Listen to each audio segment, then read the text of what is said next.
You just waiting at the door like this. That's so funny. Welcome in, welcome in. Volume.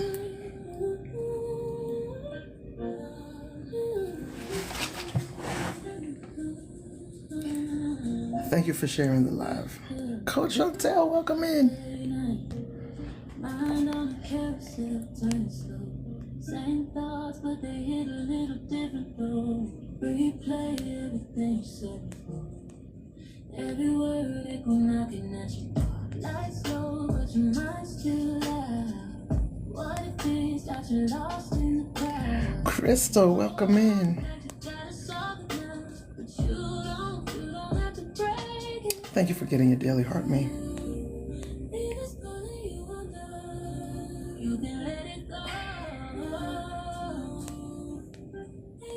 Sharing the live, so if you're talking to me, I can't see just yet.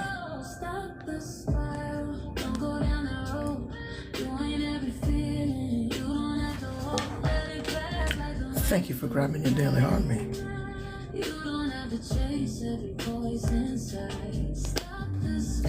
Come on in. We're tapping the screen. We're sharing out the live.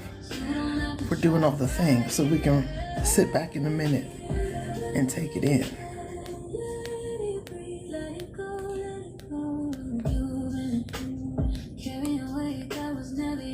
Something you can use. Welcome in. Thank you for grabbing your daily heart me.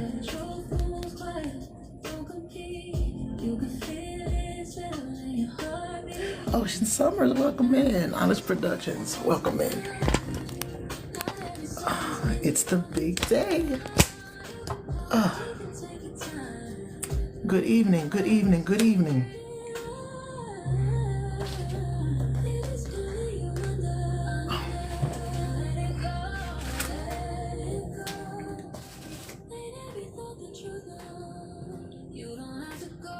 Thank you for the finger heart.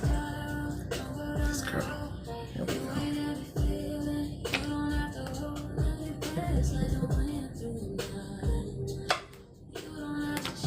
Why this girl left me this? That's what I didn't do. Let me see.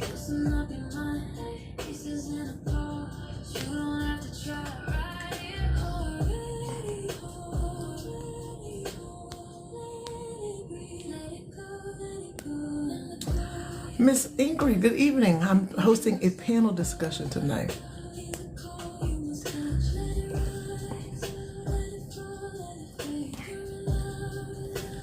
Come on in, we're warming up the room.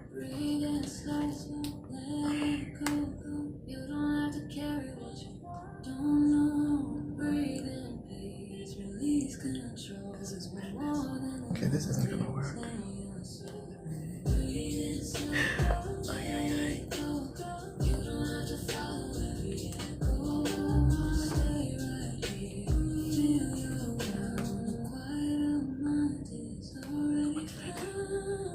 Hey. Come on in. Thank you.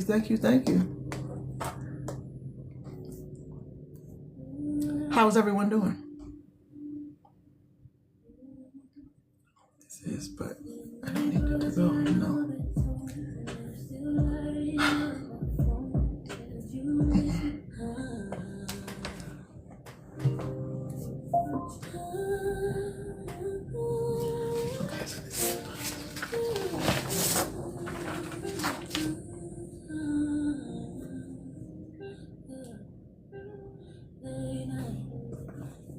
It's all good.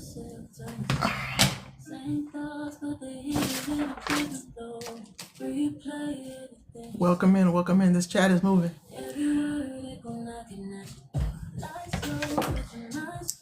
Users 2775. Thank you for grabbing your daily heart me. Welcome in. Tap. We're gonna get it started.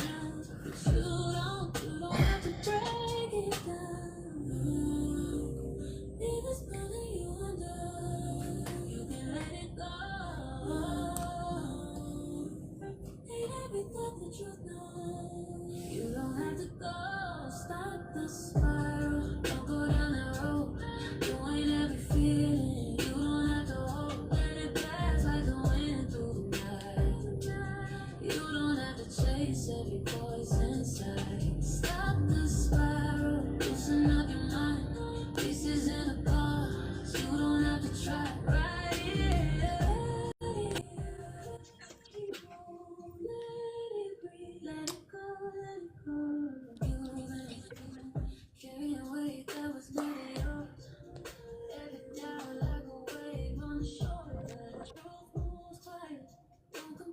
Coach Shawntell, I know you came in.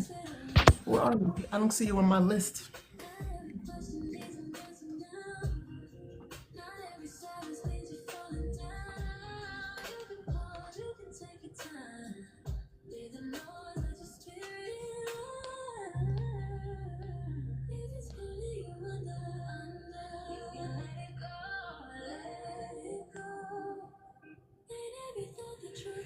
There we go.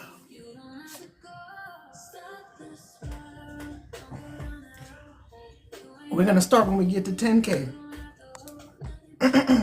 Welcome in, welcome in. I can't see everything. This thing is moving very quickly.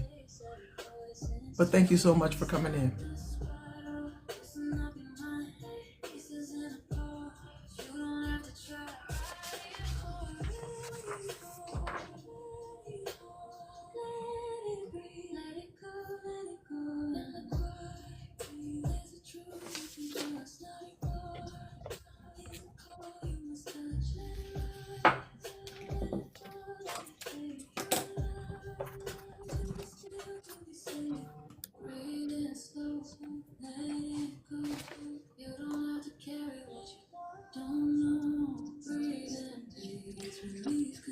Thank you everyone for coming in and doing all the things. I see stickers in the chat. Thank you so much. We're having a Stop the Spiral seminar. We're talking about overthinking, what it is, and how to help those of us who do it. Okay, I'm not going to let this play one more time. Good evening, everyone. Oh my gosh, I'm so excited. Let me say welcome.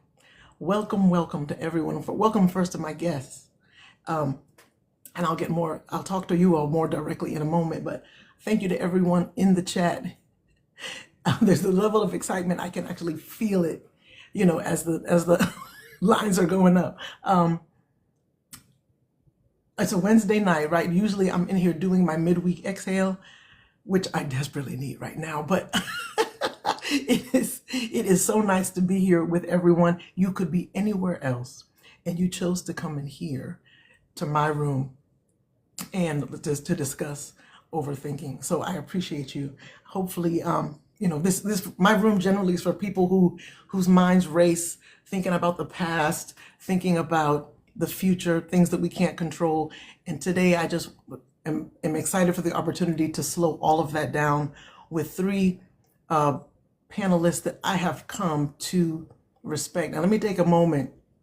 As I said, I gotta just say something about each one of you before we get started. Coach Rhonda, of course, and Coach Shawntell, we are agency mates. And, which I have appreciated in my new journey as a TikTok live host. Both of you have served as excellent examples of what it is, number one, to be supportive, to have something to say, to pour into people. Coach Shawntell, you're one of the first rooms that I was regularly in, and you always showed about being supportive. You always come in and do all the things. You've talked to me about about nerves and whether it was battling or little talks that we would have. I have appreciated that so much. Coach Rhonda, I discovered early on that we're kind of like in the same lane. And I love that you came on before me, because that kind of helped me do what I needed to do, whether I went at 9 or 9:30. I have appreciated you so much. And Miss Krystal, you came into my birthday battle, an unknown, and you read me the most beautiful poem. And we met in Dr. Johnson's room, and we've been locked in ever since. So I am excited about having the chance to talk to the three of you at the same time. And I've been looking forward to it all day, which kept me focused while I was in there with 21 6-year-olds. But thank you. We're going to have a good time. So first thing, I want each of you, and we can just go, I guess we'll go around the square. So Krystal can go first and introduce yourself and tell the room, about yourself and your credentials. So my name is Krystal. I am a licensed professional counselor in New Jersey. I have 4 licenses. I have New Jersey, Delaware, Iowa, and Alabama. I have been in my own private practice. Actually, this month was my 2-year anniversary with my private practice, so that's exciting. And I just started a wait list. I work full time for a company where I do EAP therapy sessions. And I've been in the field, I've been in mental health field since 2013. So I have had a lot of experience in different settings from inpatient hospitalizations, outpatient, IOP, in-home, college setting, community mental health. I always forget how many different places I worked in. But right now, just private practice in EAP. I'm also a writer. I have a poetry book coming out. I do utilize poetry in my therapy sessions to help support clients where they can feel seen and validated in their experiences. And I'm just looking to grow, and I love supporting people, and I love being able to um, provide the cultural competency lens in a mental health space because a lot of us don't know how to show up for ourselves. We're too busy showing up for a lot of other people. And my business name is Compassion Starts Within. So I'm really big on self compassion. And that's what I do right now. And I appreciate you inviting me. Thank you so much. Thank you so much. That's wonderful. Coach Shawntell, you're next. Thank you, Elle. And hello, Krystal. Nice meeting you. So I'm Nice an meeting you. experienced registered yoga teacher, ERYT 500, and I'm also a financial analyst by day. So I have a master's in business administration, probably 30 years of experience in financial analysis. I don't want to date myself, but and I also have a master's degree in health education and promotion. So I have a part-time business that I've been running since I became a yoga teacher. Like yoga teachers are typically independent contractors. So my business is Radiate Wellness LLC. And through that business, I teach yoga. I also train yoga teachers. And I do wellness coaching. So here on TikTok, I'm pretty much known as a yoga teacher and a wellness coach. I don't really talk about the financial analysis that much, but I work in healthcare for one of the largest healthcare companies. And I see a lot of things from behind the scenes, and obviously a lot of things that need a lot of work. But thank you for inviting me. I'm excited to have this conversation tonight. Thank you so much. Coach Rhonda, last and certainly not least. Good evening. Can you all hear me okay?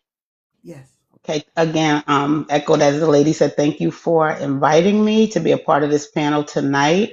I am by day a school business administrator where I handle all things finance. I've been in education for over 20 years, kind of starting out as a school clerk though.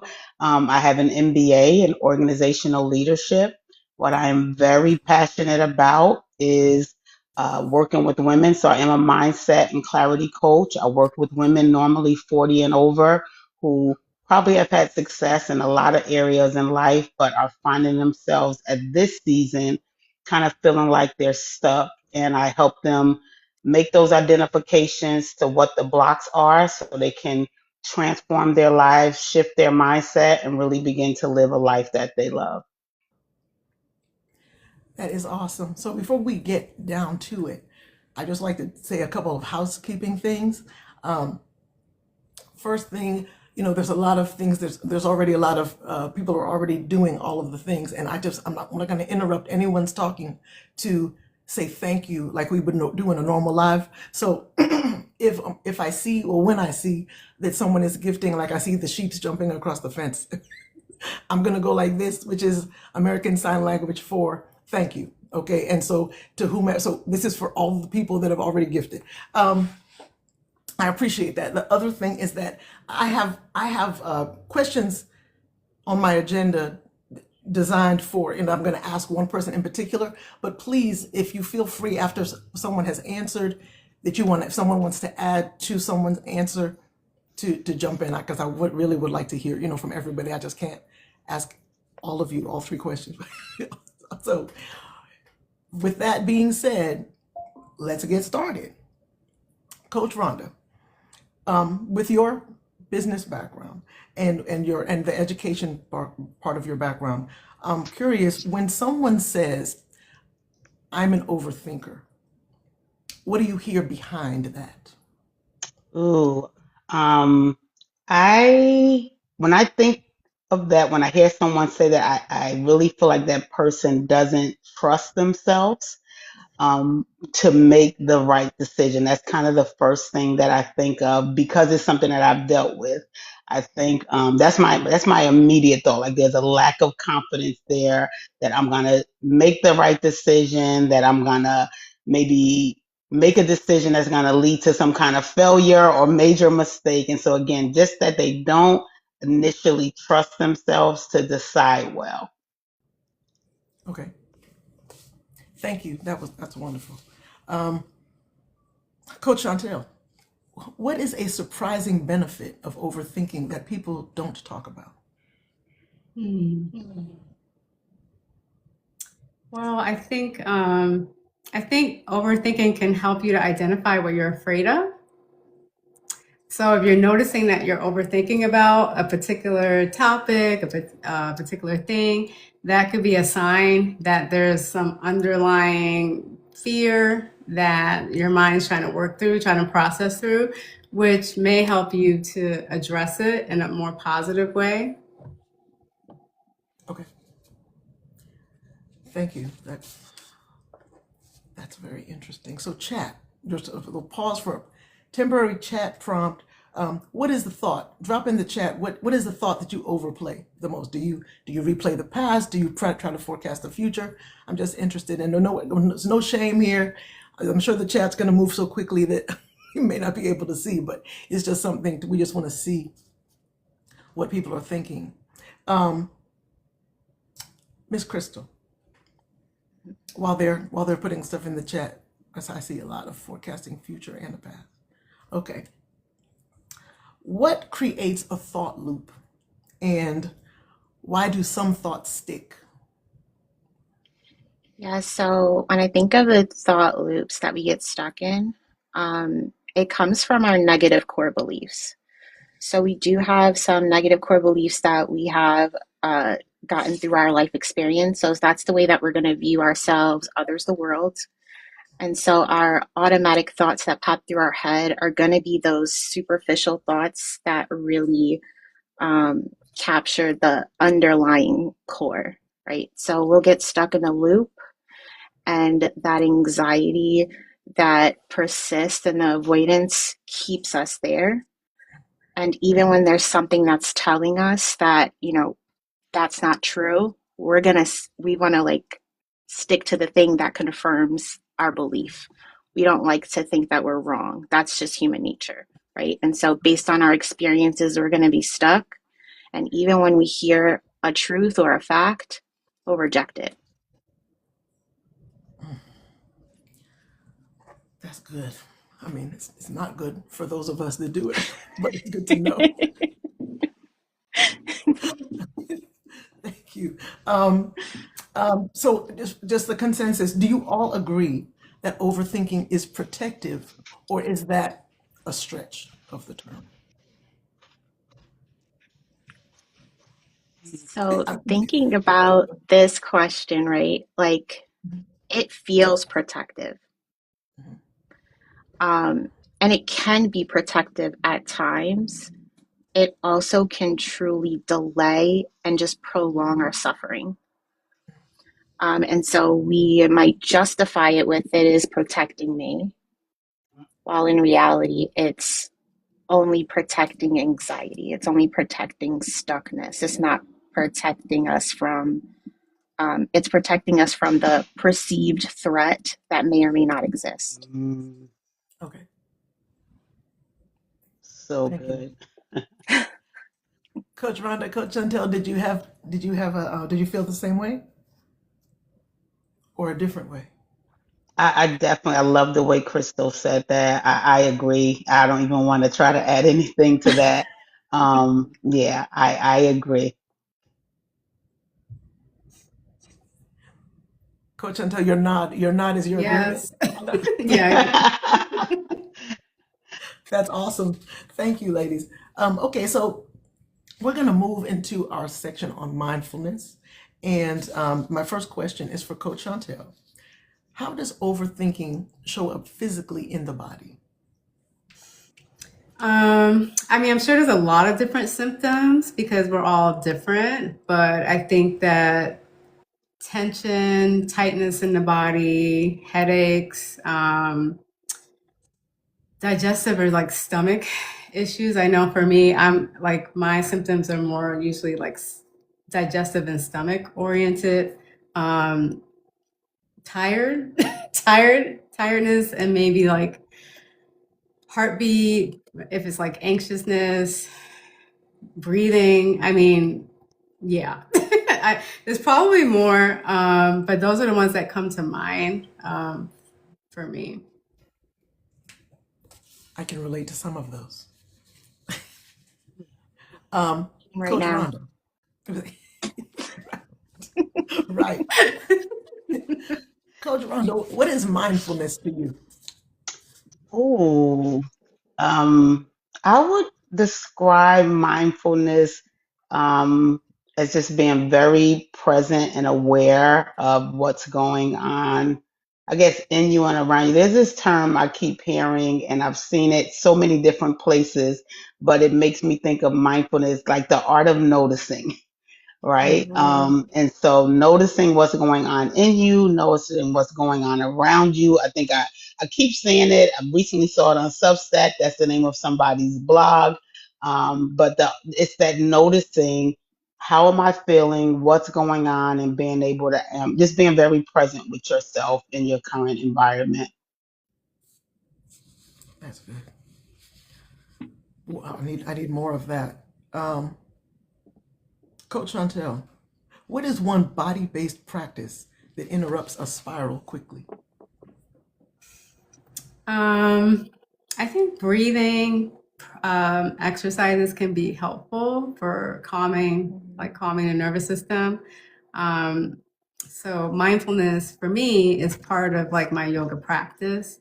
So doing breath work, which is called pranayama, is helpful for if you want to energize or calm. So there's breathing exercises. One that I can think of would be box breathing, where you inhale for a count of 4, hold for a count of 4, exhale for a count of 4, and then hold. And it's meant to balance and to bring calm to the nervous system. So breathing for me is one that comes to top of mind. Thank you very much. I should have said this at the beginning of the section, but I see people are doing. I was going to say put the mindfulness sticker in the chat. But we can do that through Miss Crystal's question. Is it possible to be in your body and overthink at the same time? That is hard, right? Because when we are overthinking, depending on the root of it, um, we're usually behind, like what has already happened, or we're so forward thinking that we're not even present with our breath, which is why mindfulness is important. Um, and I get so excited when I have clients who already have gone to yoga before or in that practice, because then we can capitalize on the things that they learn in that space to notice the body with curiosity, not judgment. And then being able to recognize that, when I'm overthinking, I'm sometimes not breathing. I'm usually holding my breath. I don't even notice that I feel tightness in my chest, not being connected with the body. So I don't think it's possible to be be in an active space of overthinking and being in your body. Excellent. Excellent. Thank you for that. Okay, we're moving into the section on mindset. So this time I'll say in advance, if the chat wants to go ahead and drop that sticker while we tackle these three questions. The first is for Coach Rhonda. Where do you draw the line between thinking deeply and overthinking? Good question. Good question. I think for me, thinking deeply, I mean, there's a few comparisons for me, but I think thinking deeply in general is going to lead to clarity. Is going to lead to you taking some being reflective, but being able to take action and move forward. Where overthinking will often lead to more confusion, stirring up fear, and that whole analysis paralysis. And so for me, the one is I think it's good to think. I think it's good to reflect and make sure, kind of make sure you're making the right decision, but there needs to be some kind of action or allowing yourself to move forward. And I think, yeah, we got to be careful with that. Thank you very much. Coach Shawntell, what is a simple mental reframe that a person can use mid-spiral?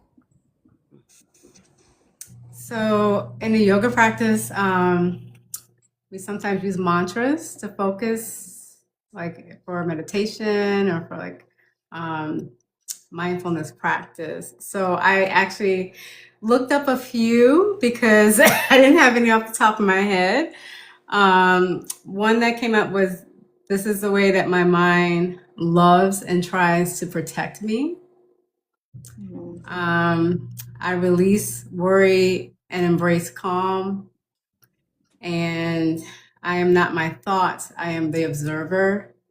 And I think the last one is like a really key concept or like belief in the yoga practice, which is that we're the observer of our thoughts and experience as humans. So that all these thoughts really aren't us. It's just the processing of what's going on. So the last one really kind of speaks to yoga philosophy. That's awesome. I love that.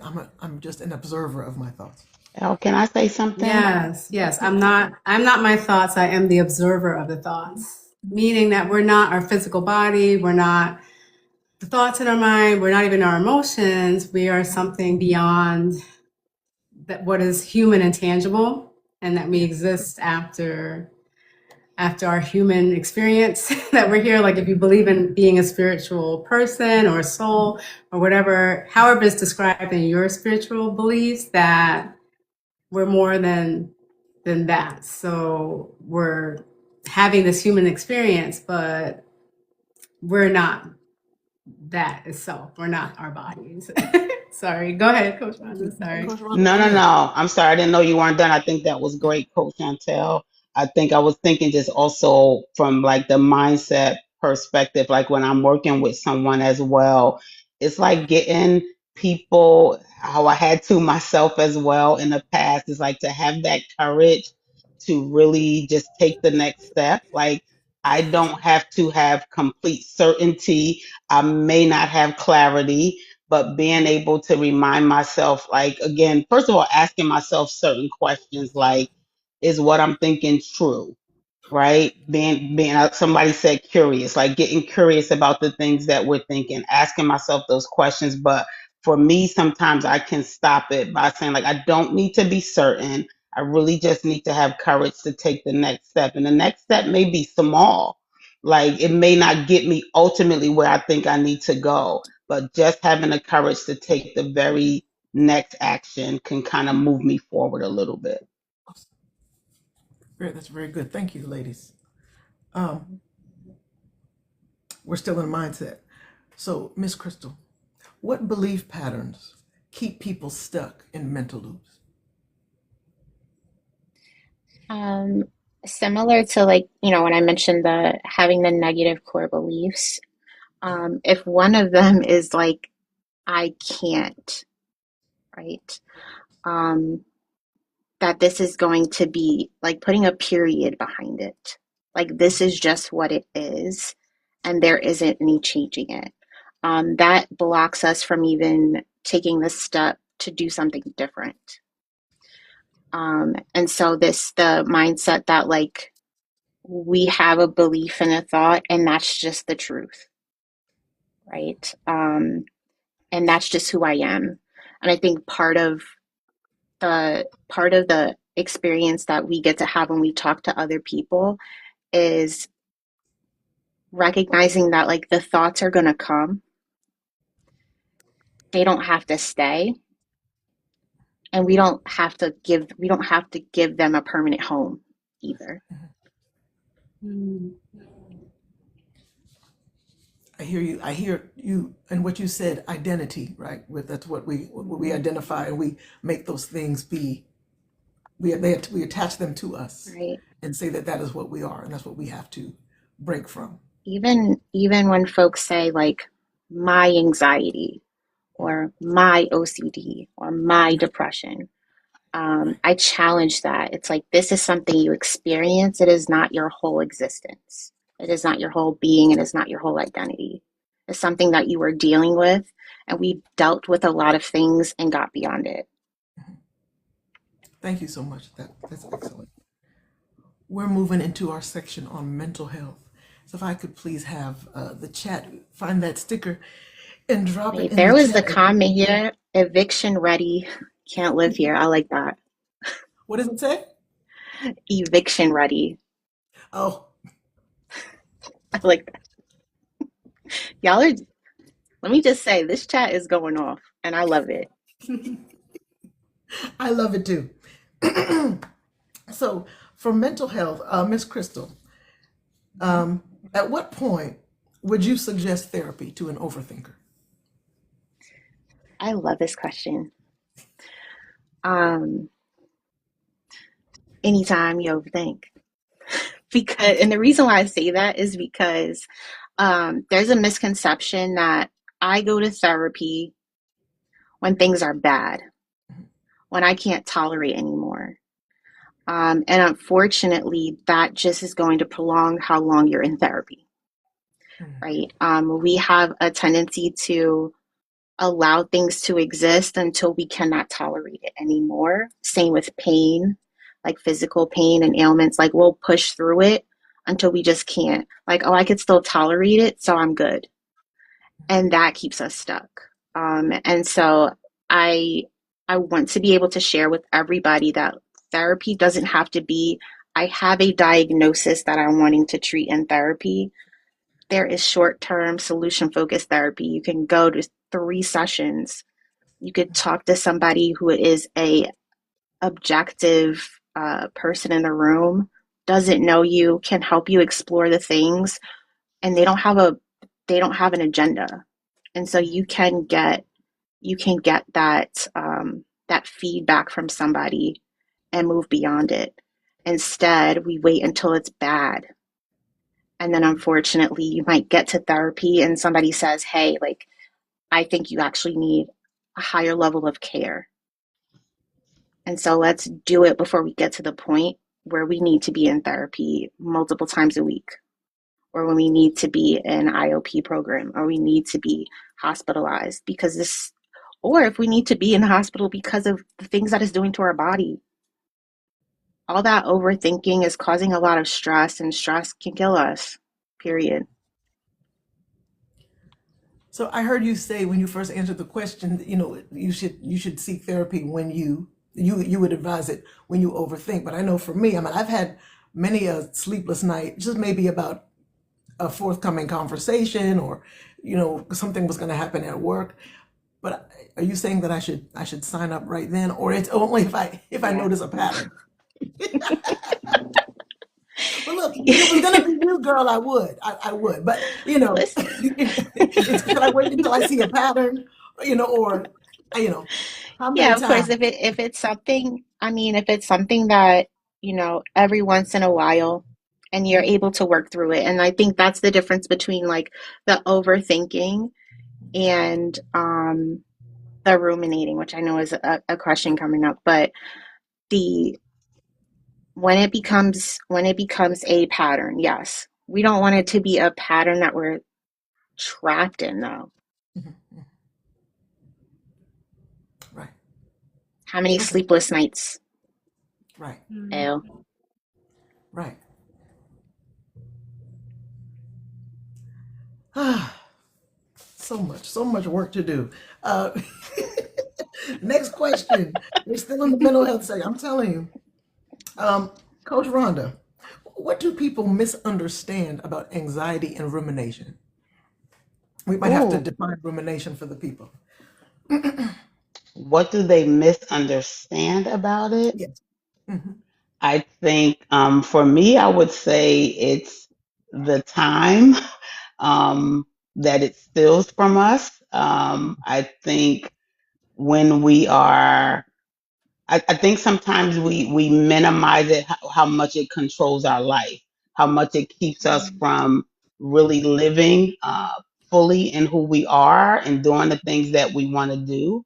Um, I think for me, people that I've interacted with, I think sometimes, and I've heard it said already. I see Dr. Johnson. I heard it said already on this platform that sometimes we own it. Sometimes we say, "This is just how I am. I'm just anxious. I just overthink," and we kind of normalize it. And I just think we misunderstand the fact that it may be something we do, but it doesn't have to be, as Krystal said, like it doesn't have to be who we are, and that we can again, I always feel like we make a different decision, we change our lives. And so much of it for me, again, I'm always on the platform of mindset, and I just feel like there's something we can do to reframe and change that. And so just the accepting of it is something I think that, again, I see kind of taken lightly. Okay. Thank you for that. Can Um, I add to it? of course. I think another misconception of anxiety is that the goal is to get rid of it. Um, we need we need anxiety to survive. And I use an analogy with folks when we talk about anxiety. It's that like if we're on a corner about to cross, if I have no anxiety, I'm gonna just dart. If I have a healthy amount of anxiety, I'm going to look both ways, see that it's safe, and proceed. If the anxiety is debilitating, I'm going to look both ways, see that it's safe, and stay there. Mhm. Because what if something happens when I walk across? Maybe something's going to fall like that. That's when it's unhealthy. So we don't want to get rid of anxiety. That's a protective factor. We just don't want it to be debilitating. Okay. Thank you for that. That was excellent. I love that analogy of crossing the street. Um, Coach Shawntell, in our last mental health question, is there something that people try that might actually make rumination worse? Hmm. I couldn't think of anything for this one. Like having had anxiety and having had depression, nothing specific that I was thinking of. I don't know. I Okay. think I probably need that question like reframe. Like if there's something that people try as far as what to remedy it or Yeah. try to Yeah. fix it. Since it's worry, right? It's extreme Yeah. worrying. Um, I was just so if I there's mean, I nothing maybe almost feel that like I'd be copying to say kind of like minimizing it and not taking it seriously and not asking or reaching out for help, which I can understand the difficulties of that, but just maybe thinking that it's gonna go away or that it's normal. We have a society that's just kind of push, push, push, and so we kind of accept a certain level of stress, and it's unfortunate. So I just think sometimes not asking for help, not getting tools or waiting until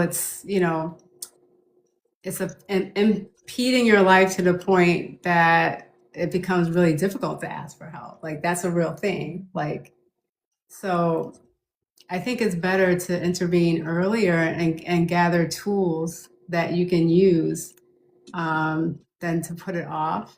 But access to mental health is the whole issue, is the whole thing. Right.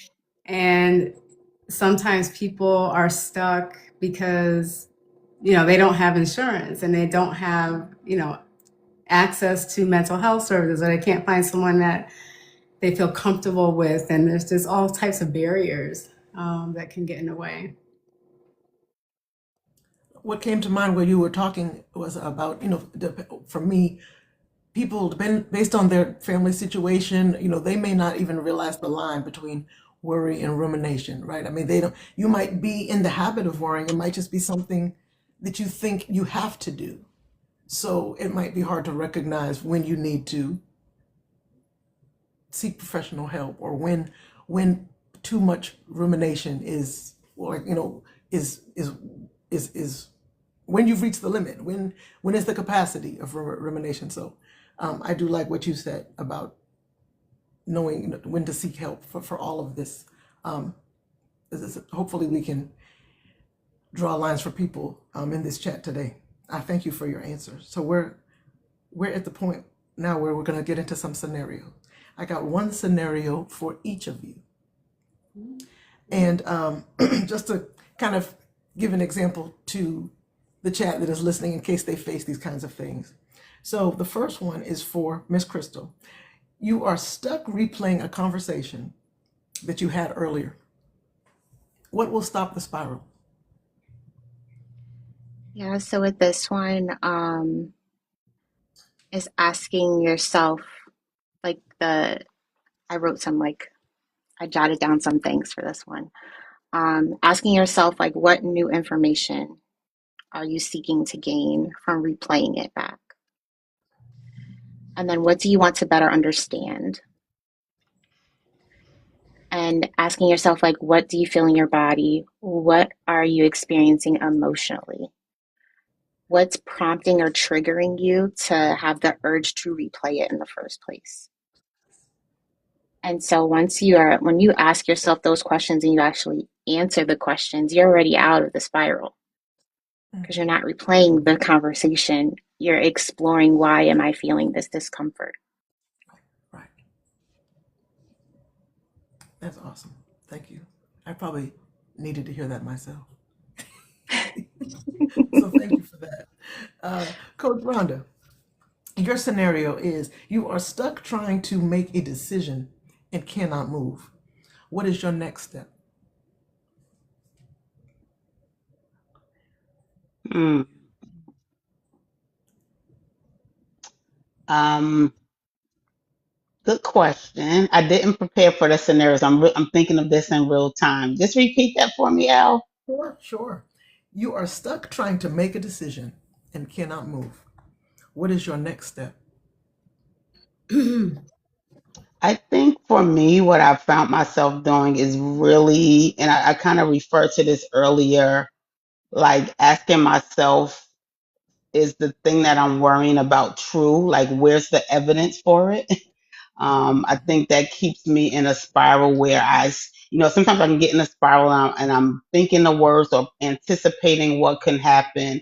But when I'm able to stop and question myself and kind of break the pattern of my spiral, it will let me to say, look, you're creating a scenario or an outcome that is not based on any truth.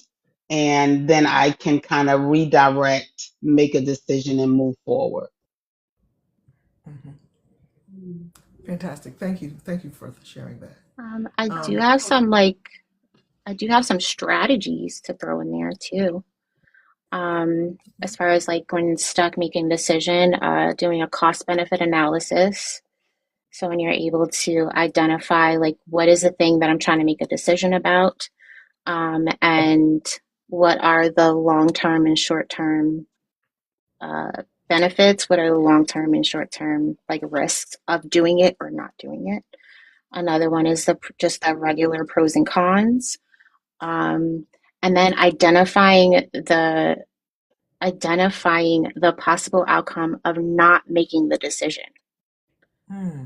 What will happen if you don't choose? What would happen if you don't act? Because that can push us into having the motivation to do. That's good. Thank you. I think that touches such a good thing, Crystal, because I've said before, like not deciding is a decision. Mhm. Right. And so that thing of what is costing you to stay where you are and not move as opposed to that's a great point. I Thank you. use it a lot. I love this. Coach Shawntell, not to be left out. Your scenario is you feel like if you stop thinking about it, something will go wrong. What are your thoughts on that?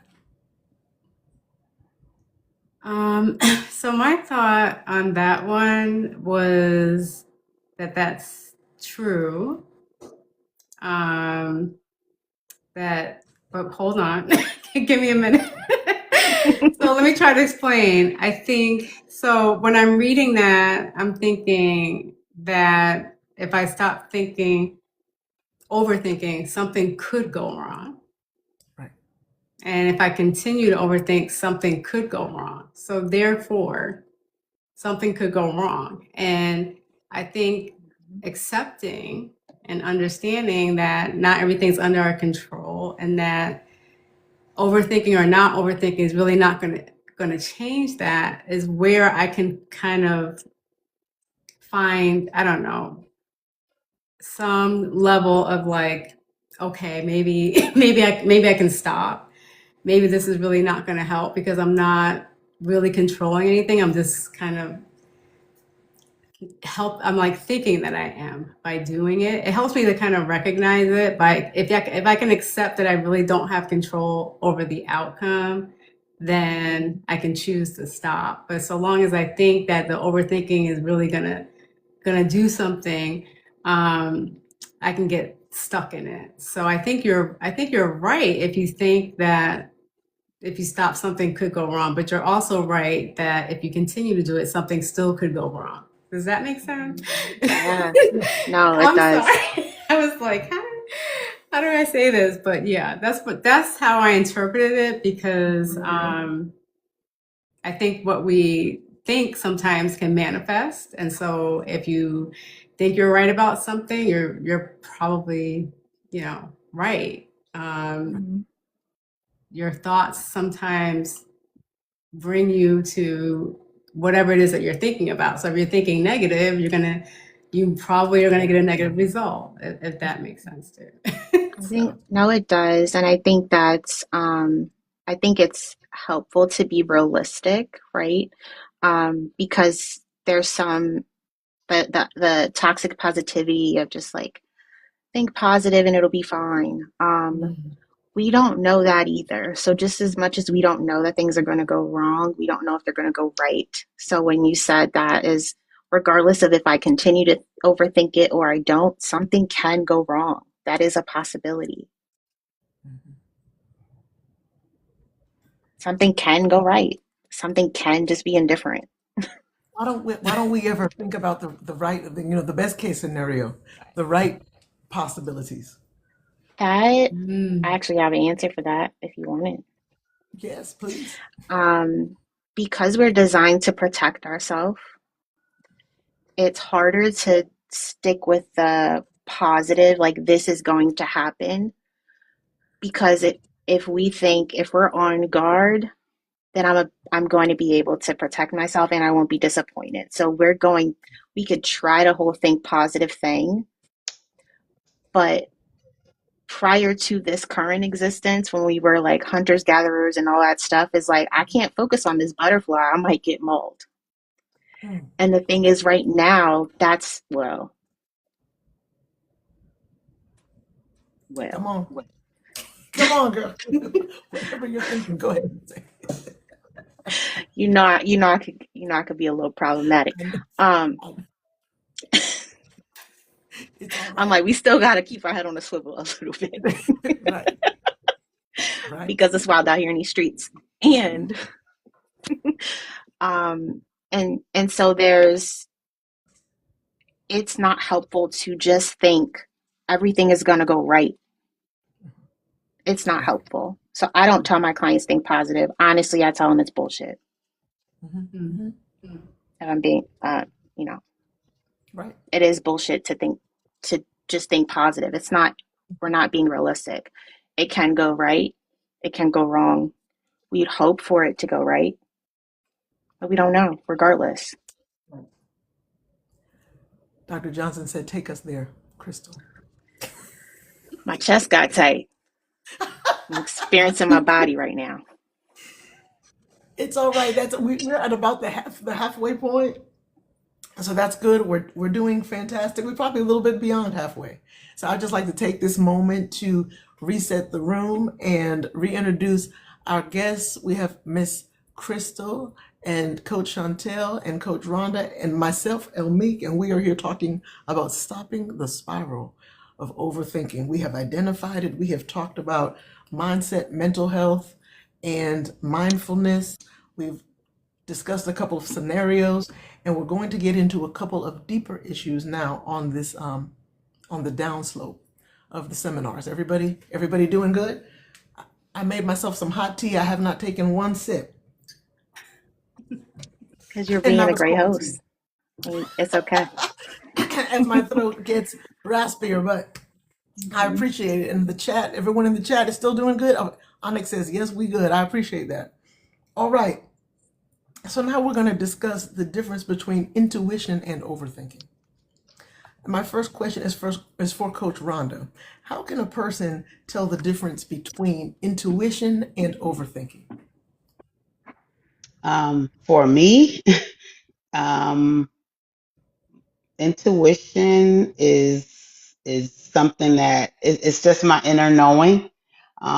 It gives me, and again, I think of, and I don't know if these are really interchangeable definition wise, but I think of discernment and things like that. And it's just sometimes what I know, my body confirms it, and it brings a calm to me.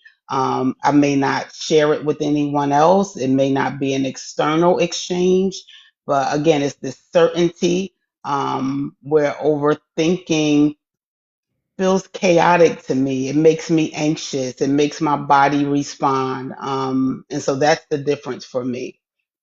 Okay, thank you very much. Coach Chantel, is overthinking ever useful?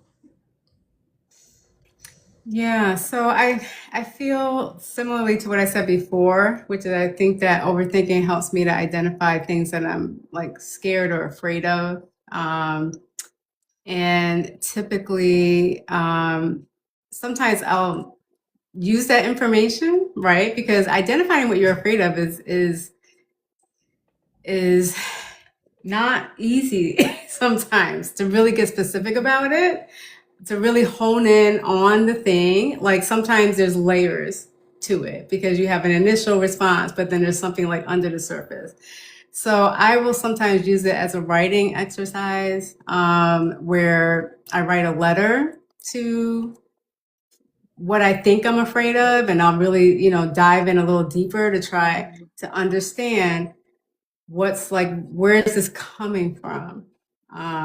And that's been a helpful, like almost like a journaling exercise for me. And also to get it from here, where I'm holding it physically, I'm holding it mentally, all within my body, out onto paper where I can work on it more and do that deeper dive and feel somewhat of a release that is not all here. Because putting it on paper at least puts it down somewhere where I know I can refer to it, rather than feeling like I have to walk around processing it all the time in my head and working on it that way. So yeah, channeling that energy in some positive way, like journaling has been helpful for me. Am I wrong if I say that I think it helps me strategize sometimes? Mm-mm. I No. mean, Yeah. No, but I just shouldn't it's do been it on my. necessary. Okay. Well, yeah. hmm And that's when, like, if you know, like, um, what Coach Chantel said of, when you're in that, I need to strategize, putting it on paper is a relief. And I'm somebody who is thinking constantly, and when I notice a loop, I'll have like a notepad, or even I have like dry erase board next to me where I could just jot down whatever thought is in my mind, because I know if I put it down on paper, I don't have to have the burden of trying to remember it. And then I can refocus on the thing that I'm doing. And so even if you're not processing it when you're writing it, but you're just dumping it on the paper, you know that like I wrote it down, I don't have to remember it. Right. And now I've Okay. freed up space. I love that. Krystal, the next question is yours, so you can stay in the groove. Tell us what healthy thinking looks like. Healthy thinking takes practice. It is like I want to say it was Coach Shawntell who said the observer, right? So healthy thinking is the thought pops in our mind, we're an observer of it. When it starts to get unhealthy is when it starts to impact our overall functioning. And a lot of times when I'm working with folks and they're identifying what their thought patterns are, it's how does this impact your mood? When you have this thought, what do you feel? And is that feeling debilitating? How does that feeling drive your decision making? How does it drive a behavior? Were you done? Yeah, I'm like, I But feel like that's some good. answers you need to just let them breathe, you know. Because But if you were finished, I I would. can go on and on. That's the thing. So I have to stop myself. I'm waiting. You know, we just so you know, we only have a few sections left if you wanted to go in, but we you still have an opportunity. Okay, I'm waiting. The next section is entitled "Go Deeper," so maybe this will be it. Hmm. Coach Chantel, what is overthinking protecting people from feeling? Um, so what I thought about this question is that for me, overthinking is often protecting me from feeling.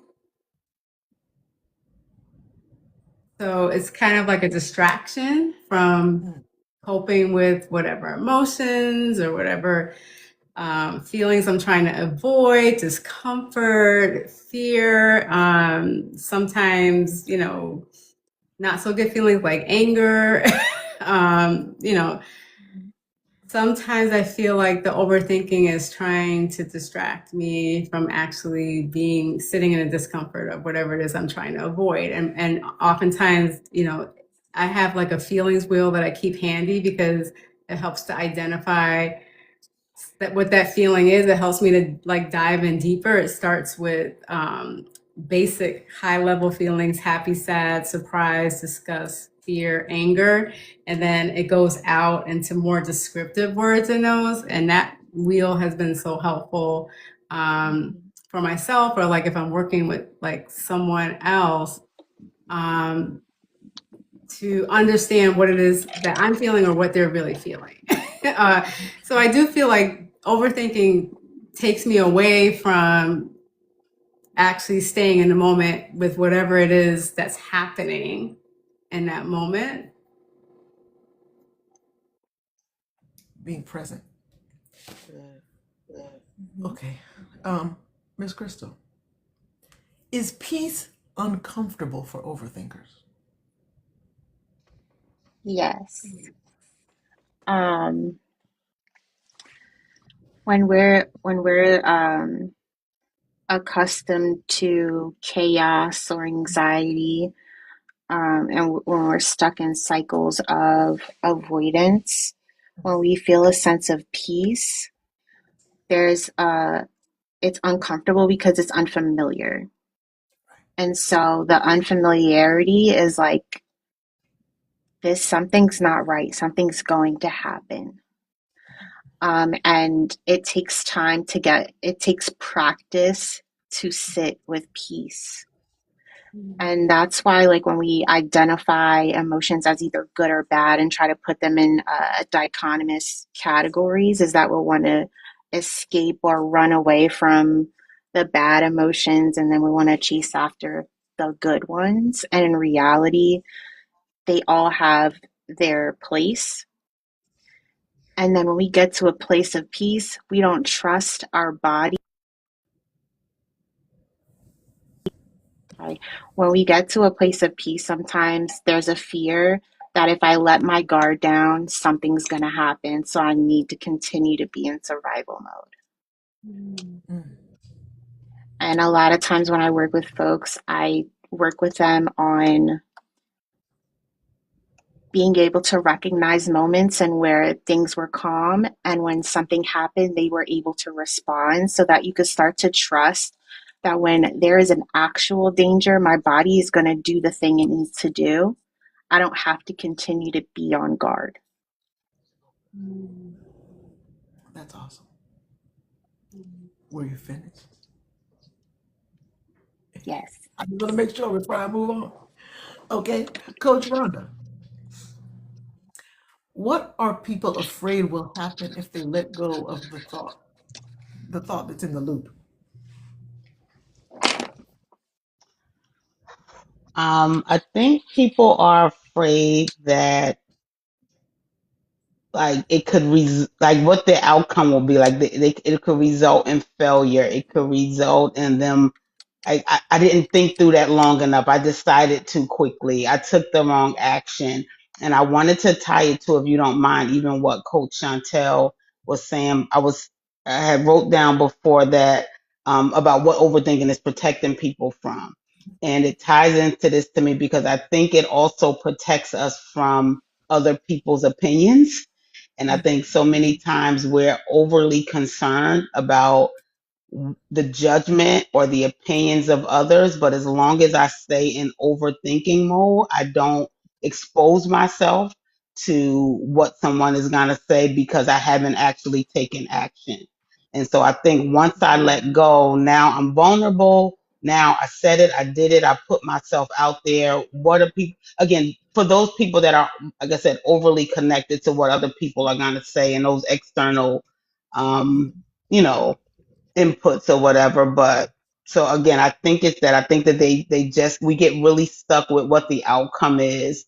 And if I let go, I'm gonna put myself out there and then have to maybe accept that, okay, I made that decision, it wasn't the right one. I can actually decide again and pivot and adjust and correct what I need to, but we just feel we give it so much weight, and it keeps us from not wanting to move forward.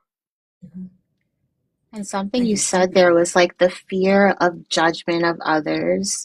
And then also sometimes it's the avoidance of now having to be held accountable, because if we say it to somebody, they're going to ask about That's good. Yeah. Thank you, ladies. Um,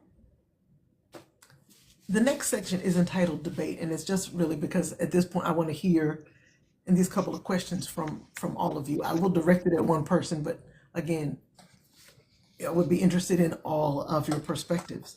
So the first question is directed at Coach Shawntell. Is overthinking a habit or an identity? Between those two, I would pick habit over identity. Although I have to admit, I have described myself like as an overthinker, using it as an adjective, knowing that I shouldn't. But I would say habit rather than identity. Okay. Yeah. Coach Rhonda, you And agree? you asked me? Yes. Do you I agree? do agree. I do agree. I think it is something I do. It's not I do in general, it's something that people do, and it's not who we are. Instead of, I'm not an overthinker. I have a habit of overthinking, and I think habits can be changed. it. Yeah. Well, I guess I need to change my bio because Well, yeah, I because didn't if we think of it. think it's, I'm sorry, go ahead. No. I didn't think about it until Coach Shawntell said it. Here we go, y'all. Wait, the puzzle piece. Hold on a second. The puzzle piece is messing up our night. Aw, Okay. But no, when she happiness said, puzzle. when you said it's not a because when I answered the question myself, I said, oh yeah, it's a habit. But I say I'm an overthinker. I say it all the time. I say it Mhm. in lives. I say it when in conversation. So I need to change that. Yeah, It feels because permanent when it's identity. It Mm-hmm. feels mhm, permanent. If this is who I am, this is who I am. Right. And it's not just something that I do. Mm-hmm. right. When we identify that it's a habit, it actually puts us in a position to then have control over it versus like that it's not changeable.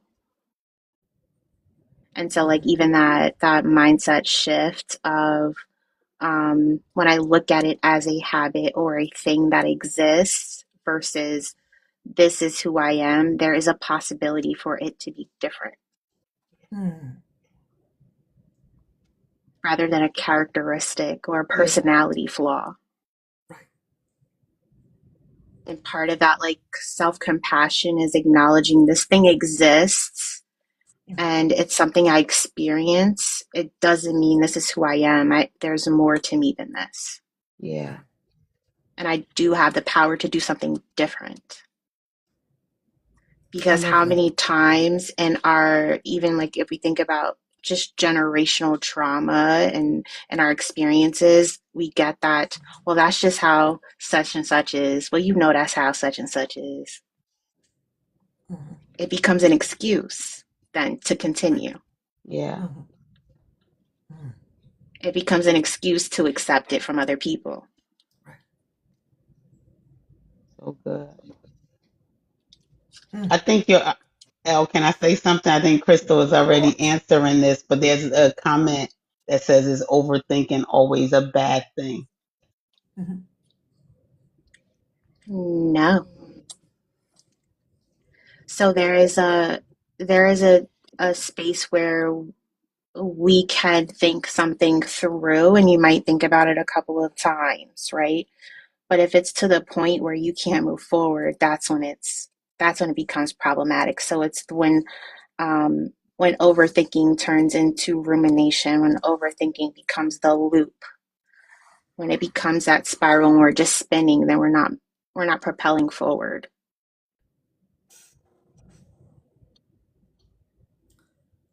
So the next question I'm going to direct to Miss Crystal, but like I said, like we did it just in this one, anyone, I want to hear all viewpoints. Can a person stop overthinking, or can they just aspire to manage it? Both. Okay. um, because we can engage in those strategies to stop overthinking in a moment. Mhm. And we can continue to use those strategies so that we can manage and prevent ourselves from falling into loops. Mhm.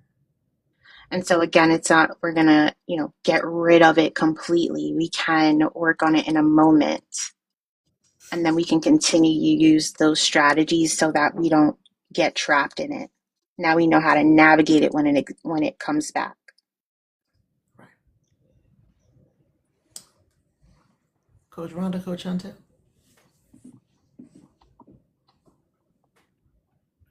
I mean, I think because I said earlier, I think of it as a habit. I was saying like you can, what was the two word you said, manage it or Or Stop it. is it stop it, right? Stop it. Mm-hmm.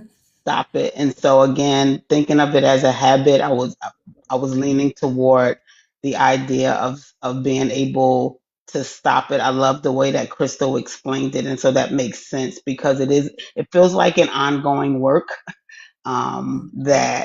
that you have to constantly be aware of, and you have to constantly put in that practice of breaking that loop. And so I definitely understand and agree with what she's saying. Thank you. Um, the third question in the debate section says this was for Coach Rhonda, what does a peaceful mind look like in real life? Ooh, for me, I'm always fearful of blanket, but for me, it is feeling very settled. It's I don't want to say slow down, but slow down for lack of a better way. I think because I'm, often engaged in so much, involved in a lot, little, neural spicy. And so for me to have a peaceful mind, it's to be settled, to be more intentional about my thinking, to have this, what I said, or that awareness. I think it's for me when I can go outside and not be so overwhelmed by what's happening in my head that I'm seeing what's happening around me. I'm hearing it's the presence for me, again. And so, yeah, I think slow down. I think a little settled on and just present on where I am and what I'm doing at the time feels very peaceful for me. Okay.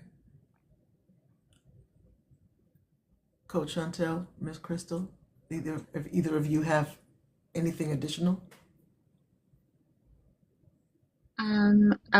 My initial, so when you asked the question, my initial thing was, I don't know, right? Um, and and it's because of like the perpetual like mine is going, right? And I think looking at it in a way of like just as much as overthinking and having moments of chaos, they can come and they can pass. Just and similarly with times of peace, they can come and they can pass. And so that was actually, I liked the question because it made me challenge myself of like, no, it isn't that I'm always overthinking and I don't know what a peaceful mind looks like. Sometimes the chaotic mind overshadows or might outweigh the peaceful moments. But when we actually are able to look at it in its totality, there are moments of peace. And so it's good if we can have an awareness of when is existing and enjoy it. Because sometimes we'll get it, and again, when you're uncomfortable with peace, then you're looking for something to focus on, something else to get involved in. I love that. And I think part of that really does stem from another core belief that, like, if you're not moving, you're not productive, or you're the L word. And so, like, you must be in motion. You must be doing something. You cannot sit down. If you're sitting down, you're missing out on something. Something else can be done. And so, being in that, in a hustle culture, being in a space of, um, we don't have time to rest. Um, it's frowned upon when we sit still because we're told when we're young, get up and do something. There's some chores we could do. There's always something you can get involved in. And we don't normalize relaxing. We don't normalize enjoying nothingness. All right. It's called lazy, like people call it lazy. I'm not being productive. Rest is productive. Right. Oh my gosh, we had this conversation yesterday. We sure did. It So was last good. night. Hmm. So good. It's a verb. Yes, indeed. Like the act of doing nothing is something. Right. Hmm. I like that. Yep. Take your Somebody put that PTO. in the chat for me so I can read it back later. The act of doing nothing is something. Mhm. Goodness gracious. I I've like Um, it. actually just had clients. I'm like, look up the word rest and tell me what what part of what is. They're like, oh, it's a verb. Yeah, right. so you're doing something. Sorry. Okay, No, I cut you off. that's great. No, you're fine. This makes me think about when, someone comes to me as a yoga teacher and they're thinking like if they do meditation at the point or the goal is to empty the mind completely of thoughts. And I would say, or if someone was asking me about like, what is a peaceful mind like? It's kind of more what Krystal was saying earlier about, the mind is processing and to be alive, the mind needs to process. So the idea that we're going to empty our minds fully of any thoughts at all is somewhat, kind of unrealistic. So if someone is wanting to start like a meditation practice to kind of calm the mind, the goal is not to empty it of all thoughts. It's to practice not reacting to the thoughts that are moving through your mind and to be that observer of the thoughts without judgment and allowing them to flow through more, which will give you a level of peace, like more physically, emotionally, and spiritually, because you're not having those symptoms that we were talking about, the anxiousness from the thoughts you're seeing, or the looking backwards and reflecting too much on the past, and that will help you to be present. So for anyone that's looking to maybe get into a meditation practice to help to calm the mind and be more peaceful in their mind, that's an important point to just share, is that so long as we're breathing alive and all that, the mind has to be working. So don't set that as your goal for, to meditate and like my mind is empty kind of thing. You're Not just at gonna all. leave more frustrated. Yeah. And start with 30 seconds. Yeah. You know how many times clients say, I tried to meditate for 30 minutes. I said, that is diabolical. Yeah. 30 minutes is a long time. Have y'all been in these battles? 5 minutes is a long time. It's the longest 5 minutes ever. And so like give yourself the, like, do it in chunks. Yeah. 30 seconds here, a minute here. Because there's no way you could just dump everything out of your brain and you're not. No. If that's the case, we might have to have a whole different conversation.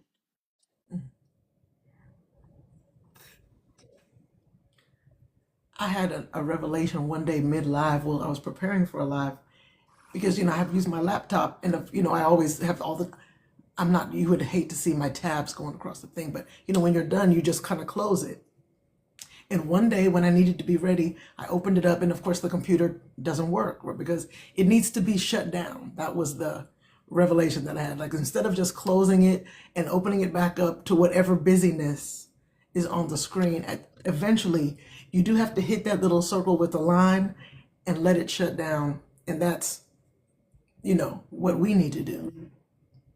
Yeah. Close the tabs and let it really go down. So I attribute that, I analogize that to the rest conversation. We are. Because we will sit here and be buffering. Right. Things moving Haven't gotten an slower without a update. lag. And then when you call Right. IT, they like, did you turn it off and turn it back on again? That's usually the first thing they say. And how Exactly. far can you go if it gets to the point where you have to have the thing plugged in all day? You can't go nowhere. Right. Mm-hmm. We will really work ourselves into the point where we need to be on oxygen. Mm-hmm. We don't have to do that. That's right.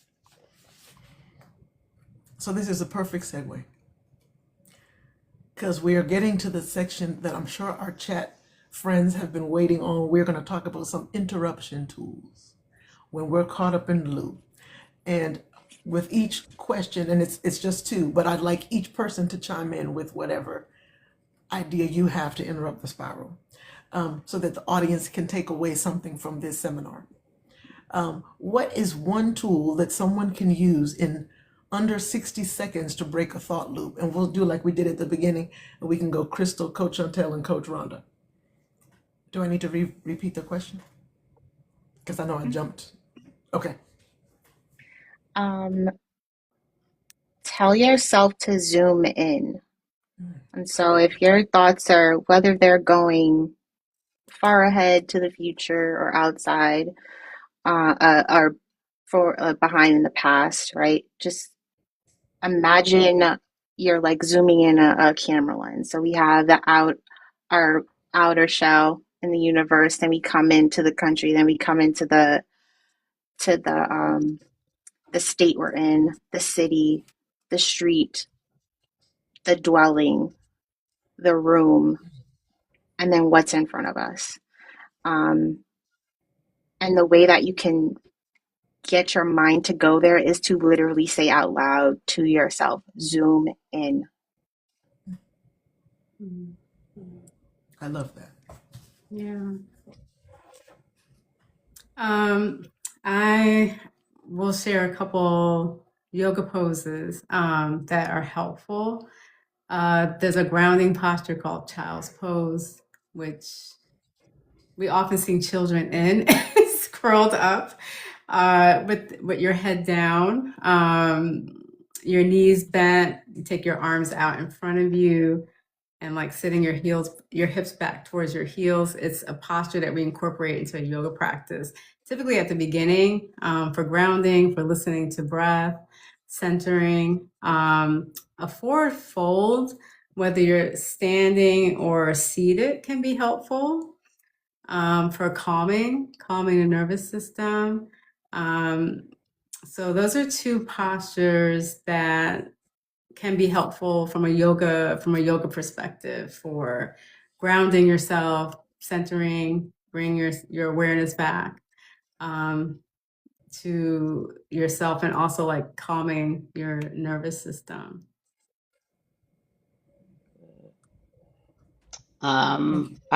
I would say Urban Eye Candy also has a question. Said please provide a resolution. I have 50 to 11 tabs open. The moment I 11 wake up, tabs. Love right, 5011. 50 11.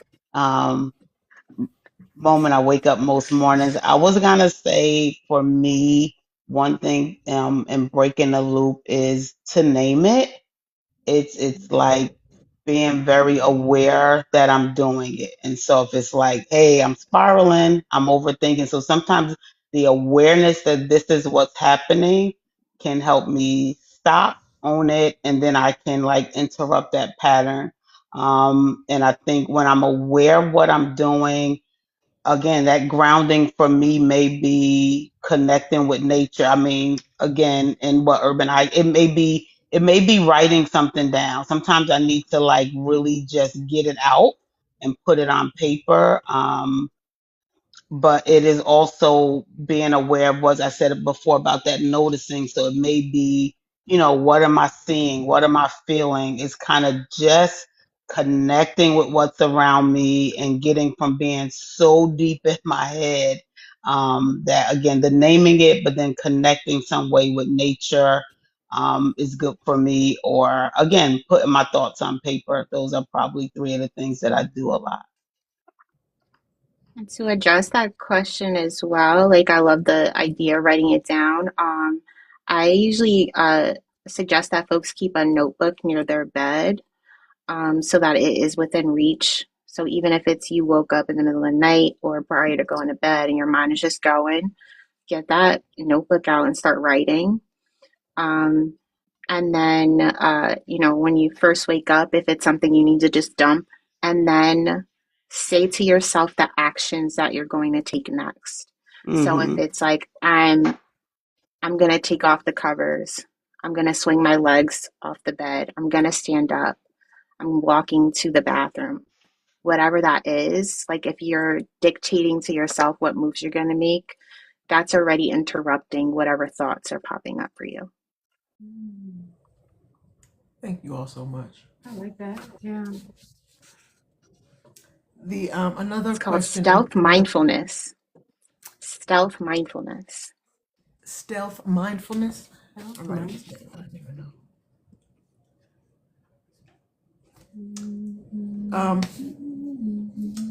This question, and you might have already said it in what you just mentioned, but It's to share your own personal go-to when your mind won't stop. What do you personally use, Miss Krystal? Um, I have I have notebooks everywhere so I could jot things down or go to my notes. I also have a specific playlist that I go to. Um, Mm. and so like instead of just putting your music on shuffle, if you have a playlist for how you want to feel and you put that on, you know that that's what's going to happen. And so that music is therapy in itself. And so that is another thing. And then another one I write poetry. So that's another way that I usually get whatever's up here on paper, and it's art that can be shared.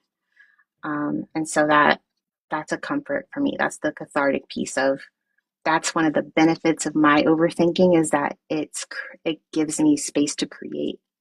I get to create something from it. That's awesome. I wrote a few things down. The playlist and C. Thompson in the chat loves that idea too. I had never thought about that before, so thank you. Coach Shawntell, your go-to. My go-to when I'm feeling anxious, especially, is classical music and opera. I find that those particular genres of music are most helpful for me with calming that. Could be the rhythm of it, could be the fact that there's no words, it could be that it was like my earliest music, classical and opera, so I'm not sure. But I just know that that music, particularly if my anxiety is like off, like really bad, I will listen to classical and opera, and that helps. With also my breath, for some reason, it seems to help. So breathing exercises, and my yoga practice, of course, is definitely a go-to. It's a daily practice for me, not necessarily on the mat physically, because there's other aspects to yoga, the mindfulness, the breath work. But incorporating it regularly, like we were saying earlier, helps have like for having a tool that you practice often. And then that way, rather than allowing for some of this overthinking to like kind of build up, um, you're practicing a tool that you have regularly. And that helps a lot with when you have a trigger, just, kind of already being in the practice of doing something regularly helps it not to kind of escalate as much or fluctuate as much. That's what I find. I Yeah. happened to start practicing when I was in therapy. And it was such a helpful tool to be able to learn yoga while I was doing talk therapy. And then I was able to utilize that after I left. And that was coincidence.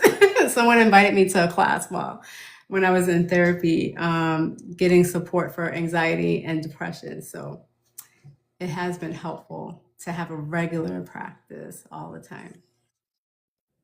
Thank you for that. Before you go, Miss Rhonda, can I Coach Rhonda? Okay. Um, I wanted to say something about that as far as like the way our mind works, right? And so like when we're in the habit of overthinking, when we start using tools, we want to use them when we're already calm instead of trying it for the first time when things are chaotic, because you're not accustomed to it yet. And so instead of it being something that's calming, it might end up being something that is more frustrating.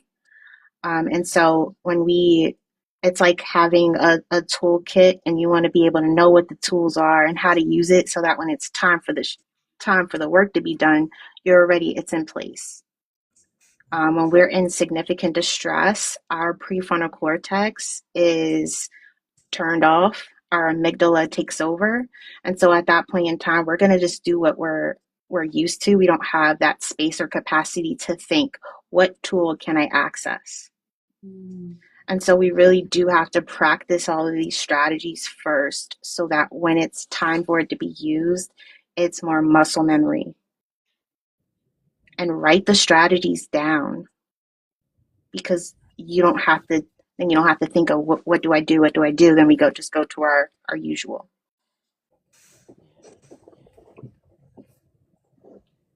Thank you, Krystal. Coach Rhonda. Yeah, I love what the ladies have said. For me, it is writing it down as part of it. I definitely, it provides a safe space for me, but I think my faith is very important to me. So prayer is very important. I think sometimes speaking to it, like I don't have to figure this out right now. I just don't have to figure this out right now. I can step away. But it is something that, and again, this was said in the beginning, this is not something that I go to just as, again, which is why what Krystal just said made me think of it, that I go to only in when it feels like I'm in crisis. This is how, like, I really am a subscriber to routines and rituals, and how I start my day every morning and how I end my day sets me up to prevent some of these things. And so I'm trying to always do it, but then when I feel myself getting away or having that spiral or having those moments, I already know what to go back to, what's going to anchor me. And so I think we all need anchors. You know what I mean? We need things that anchor, and it could be different for all of us. For me, my faith is that primary anchor. But again, that gift of expressing myself through writing has always been a safe space for me. So Thank you all so much. That was great. So now we've arrived at our final question, and it's going to be another round robin since we're doing so well with that. If you could leave the audience with one comforting thought regarding their overthinking, what would it be? Miss Krystal, we'll start with you again. Um,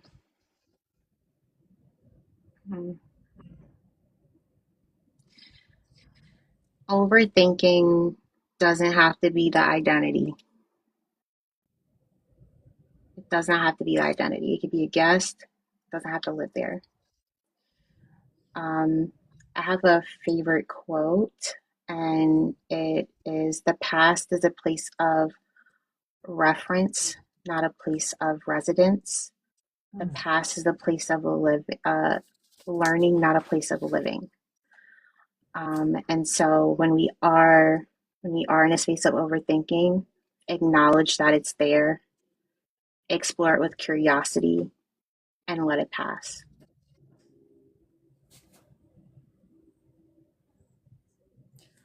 So good. I'm sorry, I'm writing down. I love that. Thank you. Coach Shawntell. A comforting thought.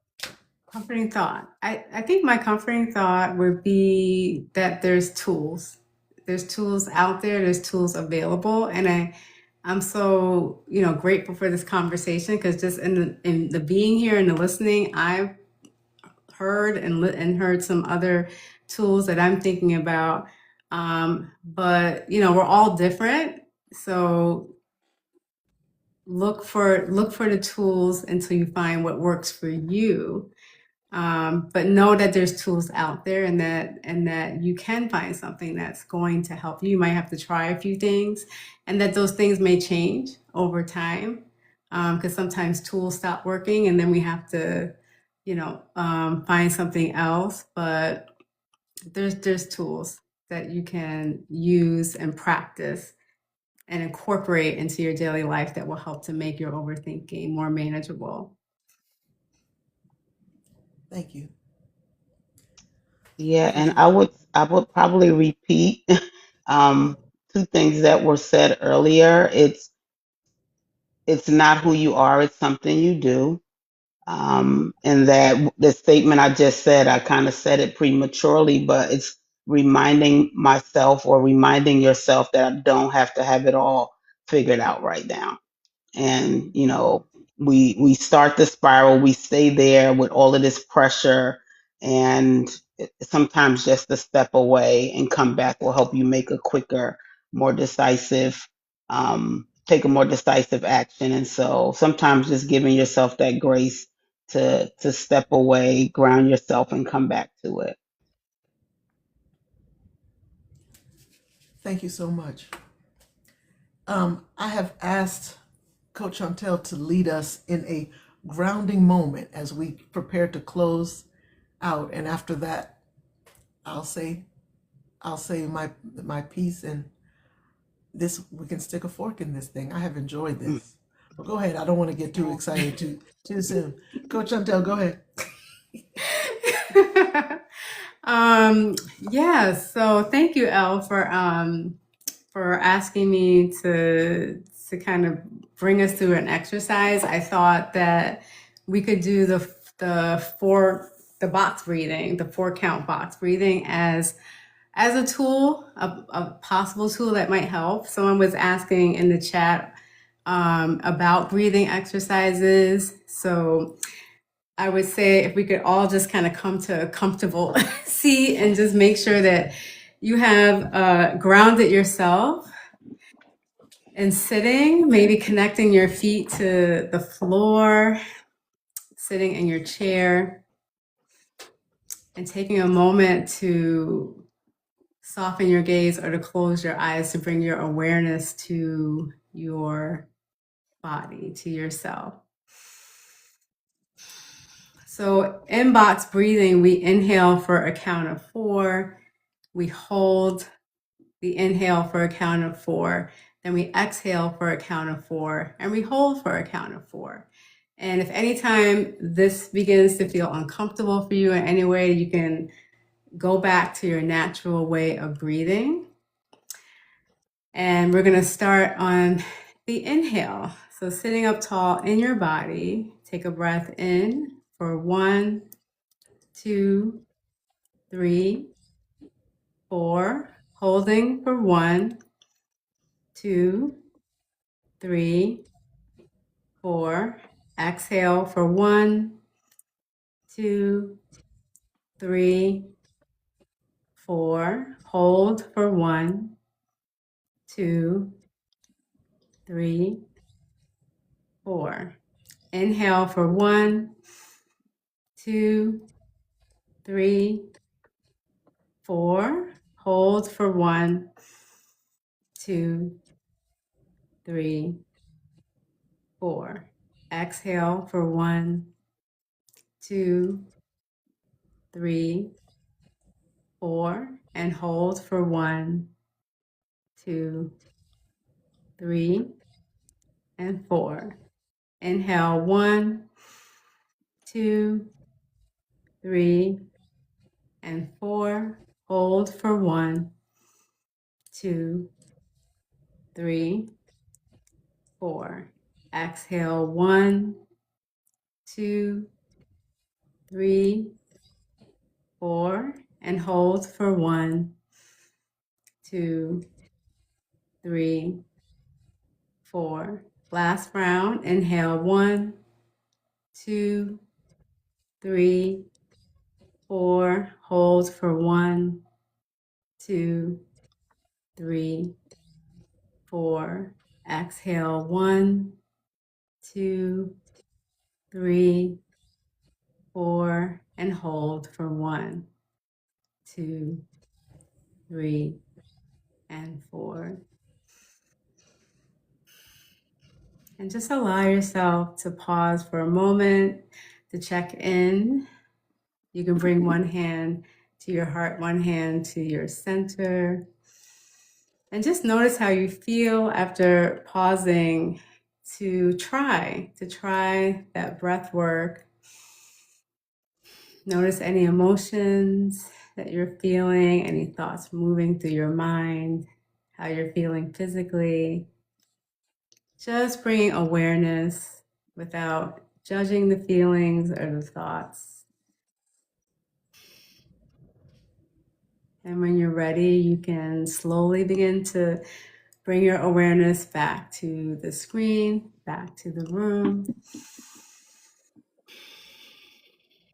And opening your eyes if they were closed. Welcome back.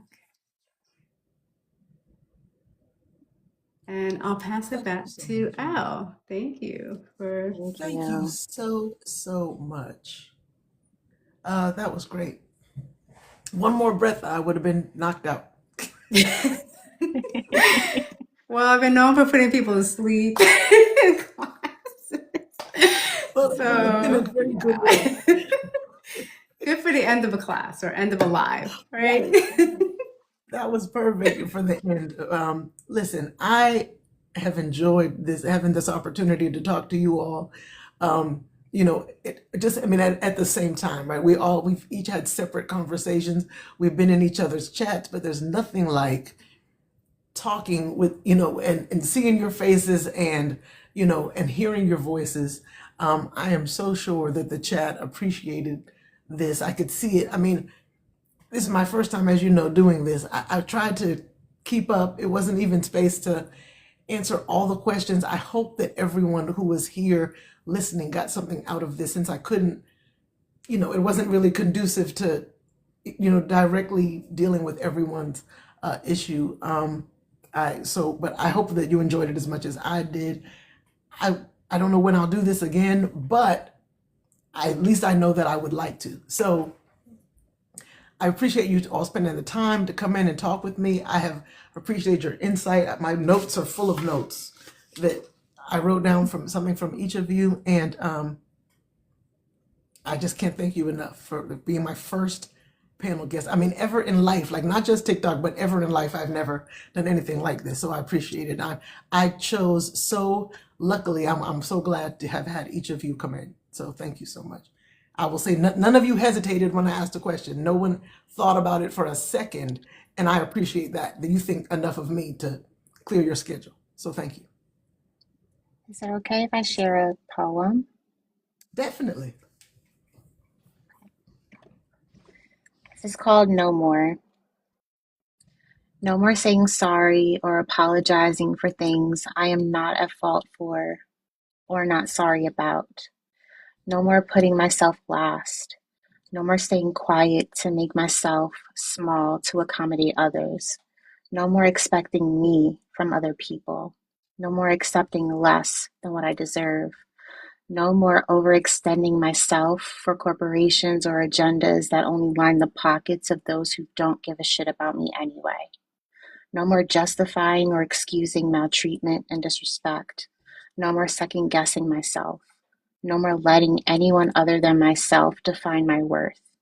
No more flexing my boundaries. No more being anything other than myself. I vow to do more for me.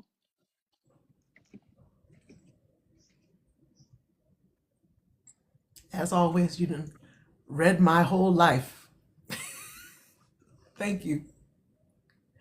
I'm sure that resonates with a lot of people. Beautiful. Well, ladies, it is 10:44. We're 15 minutes shy from tour. I know it. It felt like 15 minutes. Thank you again, Elle. We gotta just get you to 100,000 really quick. It seems like, Right. but Come on, Jack, tap it up. Who's still? They haven't fallen asleep from the breathing exercise. I mean, I could read one more poem while y'all chat. You sure can. Thank you, Dr. Lisa.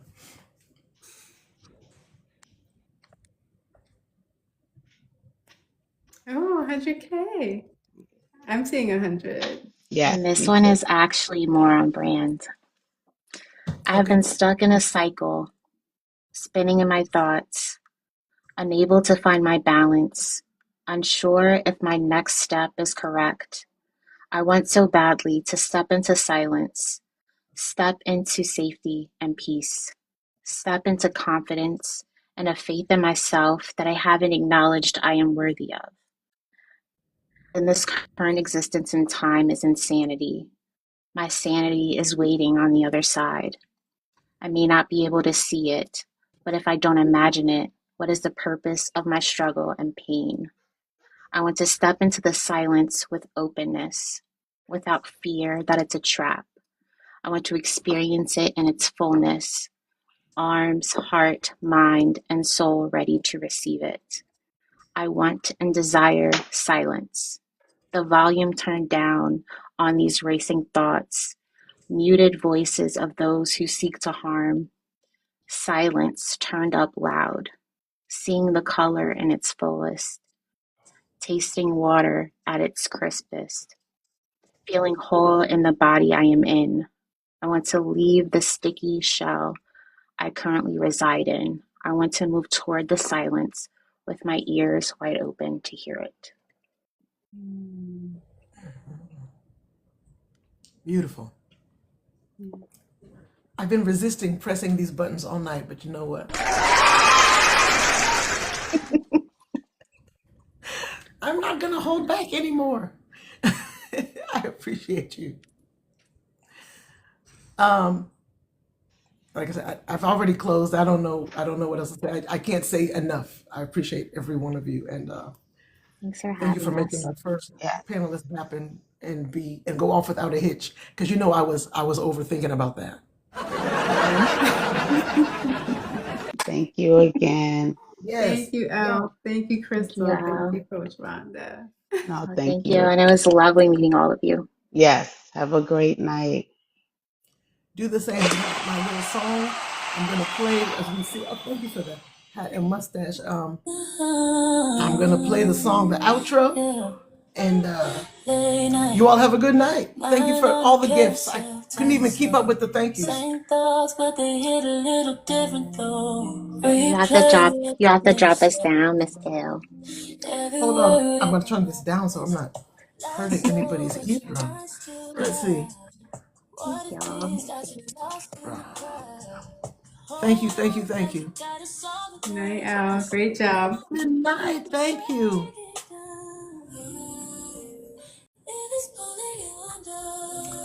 Chad, I appreciate y'all. This is all the thank yous that I couldn't get in earlier. And pals, Dr. Johnson, you in here? Did you notice my artwork? Hey, hey, hey. Beautiful. Ha. I love y'all. What does my friend Dr. Johnson say? I'm going to talk to y'all on the back end. Thank you so much. I will talk to you soon. Mom, thank you. Good night.